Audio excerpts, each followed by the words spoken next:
Basta Batas. Basta Batas. Basta Batas. Sir, sa tingin niyo po ba, ano po ang ending nitong mala-suspense na kwento na tutungkol po kay Attorney Roque, ang Pogo, at saka yung lalaking staff na nagbiyahe? May dapat pa ho ba tayo pagkasaya ng panahon sa usapang ito, sir? I think itong side story ng ano ba to? Love life o kung ano man ni Harry Roque, ano yan kung ano yan, everybody would have their thoughts about it. Di naman tayo judgmental society, but pinakang ano dito yung yung pagpapanggap, di ba?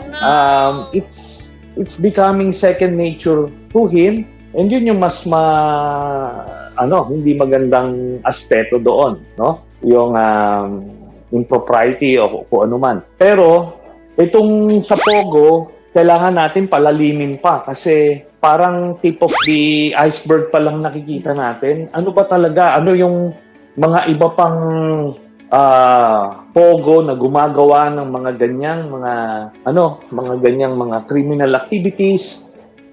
Ilan pa ba yung mga kagaya ni Alice Guo na naging